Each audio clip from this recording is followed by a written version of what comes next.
2024 లేదా 25లో డిగ్రీ లేదా బీటెక్ చదివారా? సాఫ్ట్‌వేర్ జాబ్ కోసం ఎదురు చూస్తున్నారా? అయితే కోడ్ జ్ఞాన్ 100 డేస్ కోర్సులో చేరండి. జాబ్ సాధించండి. నమస్తే అండి. నేను మీ దేవరకొండ ఉమా. నెగెటివ్ ఎనర్జీస్ అండి. నెగెటివ్ ఎనర్జీస్ అనేటువంటివి ఎప్పుడైనా సరే చాలామందిని ఎఫెక్ట్ చేస్తున్నప్పుడు ధనవంతులు ధనహీనత అనేటువంటిది పొందడం కానీ, బాగా ధైర్యవంతులు బలహీనంగా మారిపోవడం కానీ, రుణ బాధలు, అప్పులు అనేటువంటివి పెరగడం, ఆరోగ్య సమస్యలు రావడం, చాలా రకాల ప్రభావాలు అనేటువంటివి చూస్తూ ఉంటాము. సో, అయితే ఇప్పుడు ఈ నెగెటివ్ ఎనర్జీస్‌లో ఎన్ని రకాలుగా విభజించబడి ఉంది, అది ఏ ఏ రాశుల వాళ్ళకి ఎలా ఎఫెక్ట్ అవుతుందనేటువంటిది మనం చూస్తే కనుక మొట్టమొదటిగా నెగెటివ్ ఎనర్జీ అనేటువంటిది ఒక ఎక్స్టర్నల్ ఫ్యాక్టర్ అండి. అంటే బయట నుంచి వచ్చేటువంటి శక్తి కావచ్చు, తన లోపల నుంచి వచ్చేటువంటి శక్తి కావచ్చు. అది స్వతహాగా పూర్వజన్మ కర్మ వల్ల వచ్చేటువంటివి కొన్ని ఉంటే, కొన్ని బయట యొక్క పరిస్థితి, ప్రకృతి యొక్క ప్రభావం వల్ల, వేరే మనుషుల వల్ల కొన్ని ఉంటాయి. ఉదాహరణకి ఈ నెగెటివ్ ఎనర్జీస్ అనేటువంటి వాటిలో 4 రకాలుగా విభజించబడి ఉందండి. మొట్టమొదటిది ఏంటి అంటే స్థల దోష శక్తి అంటాము. స్థల దోష శక్తి అంటే ఏమిటి అంటే ప్లేస్. చాలామంది మీరు కూడా బాగా గమనించే ఉంటారు. ఓ వ్యాపార స్థలం పెట్టేటప్పుడు ఆ షాప్‌లోకి వెళ్ళాక నాకు బాగా కలిసొచ్చిందండి. ఈ షాప్‌లోకి వెళ్ళాక నాకు అసలు కలిసి రాలేదు. చాలా ఇబ్బంది పడ్డాము.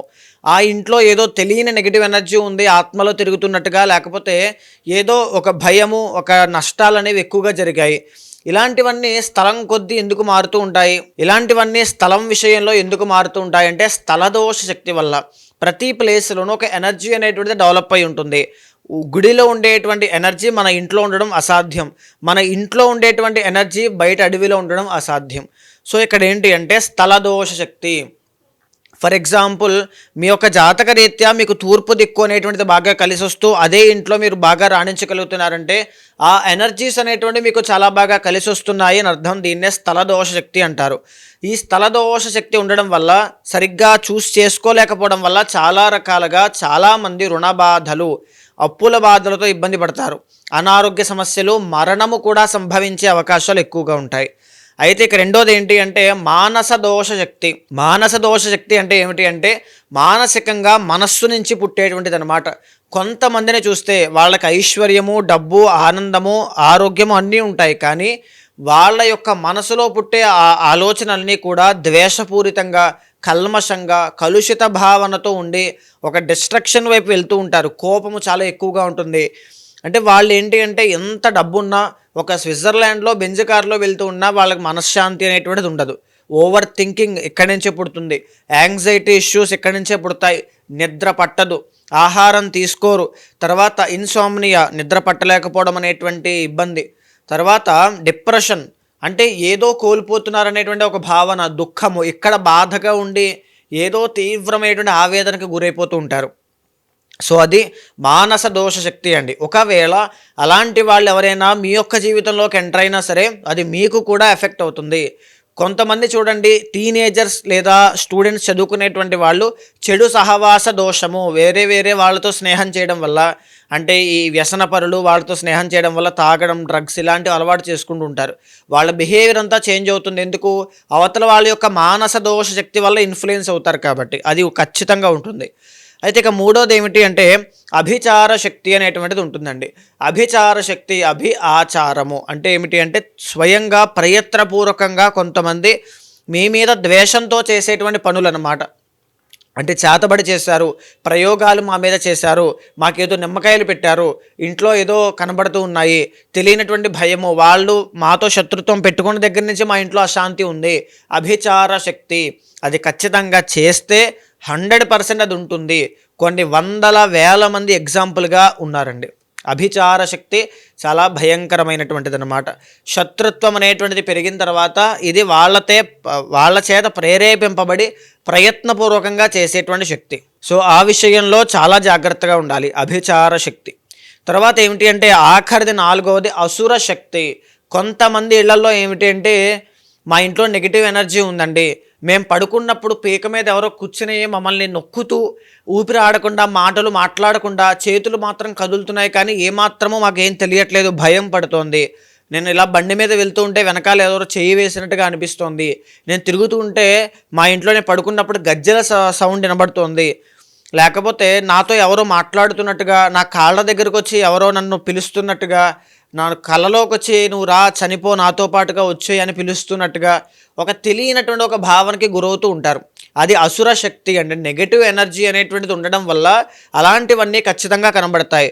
ఇవి నేను 4 చెప్పాను కానీ నా దగ్గరికి వచ్చిన వాళ్ళు కానీ తెలిసిన వాళ్ళు ఎక్స్పీరియన్స్ అయిన వాళ్ళు కొన్ని వందలు చెప్తారండి ఇలాంటివి. సో భయపడడానికి కాదు, జాగ్రత్త కోసం చెప్తున్నాను. ఇది అసుర శక్తి. సో ఈ 4 కూడా ప్రతి రాశి వాళ్ళకి ఎవరెవరికి ఎలా ఉంటుంది అనేటువంటిది మనం ఖచ్చితంగా చెప్పచ్చు. ఫర్ ఎగ్జాంపుల్ మూలా నక్షత్ర జాతకులకి ఈ యొక్క ఆత్మలు కానీ పారానార్మల్ యాక్టివిటీస్ని గుర్తించేటువంటి శక్తి ఉంటుంది. జ్యేష్ఠ నక్షత్రం వాళ్ళకి ఉంటుంది, ఆరుద్ర నక్షత్రం వాళ్ళకి ఉంటుంది. అలా ఎలా చెప్పబడుతుంది అంటే ఆస్ట్రాలజీలో ఆల్రెడీ అవి చెప్పబడ్డాయండి. ఈ విధంగా మనం చూస్తే ఈ విధంగా వృశ్చిక రాశి వాళ్ళకి నెగిటివ్ ఎనర్జీస్ అనేటువంటివి ఏ విధంగా ఇబ్బంది పెడతాయి, ఈ 4 దేంటి విషయంలో జాగ్రత్తగా ఉండాలనేటువంటి మనం చూస్తే ముఖ్యంగా ఈ వృశ్చిక రాశిలో జ్యేష్ఠ నక్షత్రము అనేటువంటిది ఒకటి ఉంటుందండి. ఈ జ్యేష్ఠ నక్షత్రం వాళ్ళకి పారానార్మల్ యాక్టివిటీస్ని గుర్తించేటువంటి శక్తి ఉంటుంది. లేకపోతే ఎనీథింగ్ జీవితంలో ఒక నెగిటివ్ ఎనర్జీని ఎక్స్ట్రాక్ట్ చేసేటువంటి గుణం ఉంటుందన్నమాట. సో ఎందుకంటే వీళ్ళు అందుకే జీవితంలో కొంచెం కష్టాలు అనేటువంటివి చూసిన తర్వాతనే సక్సెస్ అవుతారు. ఆరోగ్య సమస్యలు ఎక్కువగా ఎఫెక్ట్ అవుతారు. రాంగ్ క్యాలిక్యులేషన్స్ అనేటువంటివి ఎక్కువ ఉంటాయి. లవ్ బ్రేకప్స్ అనేటువంటివి ఎక్కువ ఉంటాయి. సో వెరీ వెరీ కేర్ఫుల్గా ఉండాలి. మీ పర్సనల్ చార్ట్ బలంగా ఉంటే 100% ఓవర్కమ్ చేస్తారండి, ఏం భయపడక్కర్లేదు. అయితే ఈ వృశ్చిక రాశికి సంబంధించి మనం చూస్తే ప్రధానంగా స్థల దోష శక్తి అనేటువంటిది మీకు ఉంటుంది. స్థల దోష శక్తి ఏ విధంగా ఉంటుంది అంటే మన స్థలము అనేటువంటి విషయాన్ని ఓన్లీ ఒక ల్యాండ్ ఆర్ ఇల్లు వీటికి మాత్రమే ఆపాదించొద్దు, ప్లేస్ అన్నమాట. అంటే ఫర్ ఎగ్జాంపుల్ చాలామంది వృశ్చిక రాశి వాళ్ళకి హైదరాబాద్ వెళ్ళొచ్చిన తర్వాత నాకు కలిసి రావడం లేదు, బెంగళూరులో చాలా బాగా కలిసి వచ్చింది, అక్కడ ఉన్నప్పుడు నేను ఆస్తులు సంపాదించాను, జాబ్లో మంచి గ్రోత్ ఉంది, ఇక్కడికి వచ్చాక ఏం లేదు. స్థల దోష శక్తి మీ జాతకంలో ఏదైతే గ్రహాలు ఎగ్జాల్టేషన్లో ఉన్నటువంటి గ్రహాలు కానీ టర్నింగ్ పాయింట్ ఇచ్చేటువంటి గ్రహాలు కానీ అవి ఏ డైరెక్షన్ సూచన చేస్తున్నాయో చూసి అక్కడికి మీరు వెళ్ళడం వల్ల మీ కెరీర్ అనేటువంటిది అద్భుతంగా ఉంటుంది. నెంబర్ 1. నెంబర్ 2 ఏంటి అంటే మీకు లగ్న 6th lord, 1st and 6th lord అయినటువంటి కుజుడు మీకు పాపగ్రహం అవుతారు. కాబట్టి ప్రధానంగా ఏంటి అంటే ఈ దక్షిణం సౌత్ అనేటువంటి దాన్ని అవాయిడ్ చేయాలి. సౌత్ విషయంలో చాలా జాగ్రత్తగా ఉండాలి. నాట్ ఓన్లీ సౌత్ అండి, సౌత్ వెస్ట్ కార్నర్స్ కూడా, నైరుతి మూల కూడా చాలా జాగ్రత్తగా ఉండాలి. ఇంకోటి ఏంటి అంటే చాలామందికి వృశ్చిక రాశి వాళ్ళకి ప్లేస్ అనేటువంటి విషయంలో సరిచూసుకోలేకపోవడం వల్ల వ్యసనాలు బారిన పడే అవకాశములు, ఎడిక్షన్స్ అనేటువంటివి, విమెన్ రిలేటెడ్ ప్రాబ్లమ్స్ అంటే లవ్ బ్రేకప్స్ కావచ్చు ఆర్ లేకపోతే సడన్లీ డబ్బు కానీ ఏదైనా ఒక్కసారిగా కోల్పోవచ్చు. ప్లేస్ అనేటువంటిది అంత ముఖ్యమైన పాత్ర వహిస్తుందండి. బికాజ్ ఆ ప్లేస్లో ఎనర్జీ ఉంటుంది కాబట్టి, ఏ ప్లేస్లోనే ఎనర్జీ ఉంటుంది. సో చాలా జాగ్రత్తగా ముందుకు వెళ్ళాలి.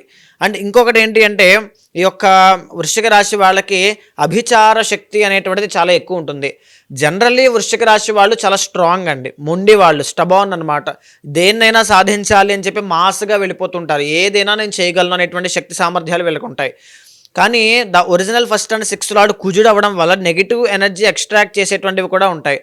తొందరగా అంటే వీక్ ఆరా ఉంటుంది. ఎలా అంటే తొందరగా ఏదైనా ఒక సాధన కానీ ఎవరైనా శత్రువులు ఉంటే వాళ్ళకి కానీ వెంటనే ఇబ్బంది పడతారు. వాళ్ళ వల్ల ఏదైనా ప్రయోగం చేసి ఇబ్బంది పెట్టాలనుకున్నా ఈజీగా ఇబ్బంది పడతారు. అందుకే వీళ్ళు విమెన్, మీరు ఖచ్చితంగా వృశ్చిక రాశి వాళ్ళమ్మ మీరు బయటికి వెళ్ళొచ్చి ఎప్పుడైనా సరే బాగా రెడీ అయ్యి చూస్తే జ్వరం కానీ హెడేక్స్ కానీ ఇలాంటివి ఎక్కువగా చూస్తారు.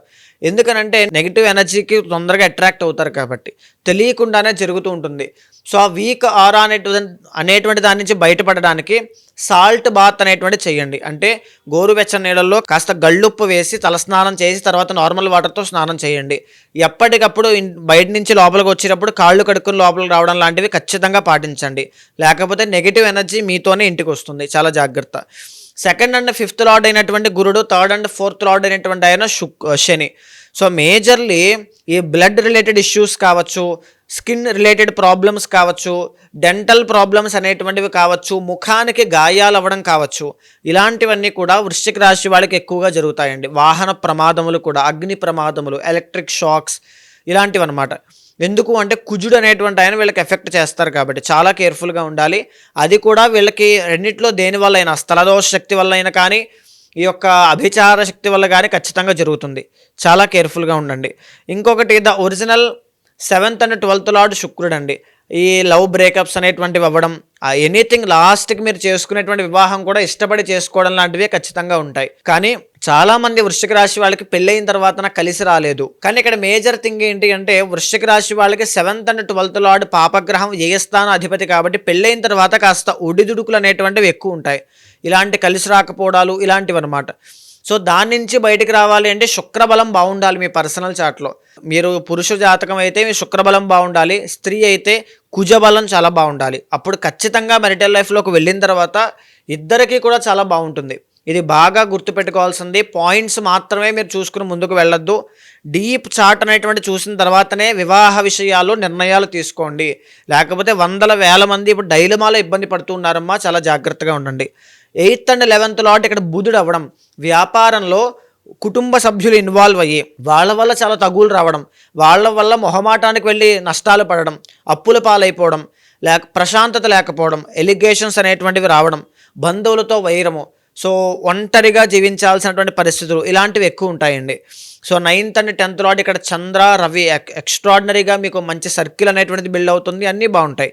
కానీ ఇలాంటి సమస్యలు మీరు ఫేస్ చేస్తున్నారంటే స్థల దోషము ఆర్ ఇంకొకటి ఏంటి అంటే అభిచార శక్తి అనేటువంటి విషయాల్లో, ఈ 2 విషయాల్లో మీరు చాలా చాలా కేర్ఫుల్గా ఉండండి. కోపాన్ని తగ్గించుకోండి.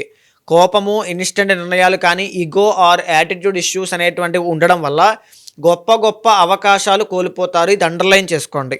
మీరు యాటిట్యూడ్ కానీ ఈగో కానీ ఇలాంటి విషయాలకి వెళ్ళొద్దు. లౌక్యాన్ని ప్రదర్శించండి, అది తెలివైన వాడి యొక్క లక్షణం కాబట్టి చాలా జాగ్రత్తగా ఉండండి.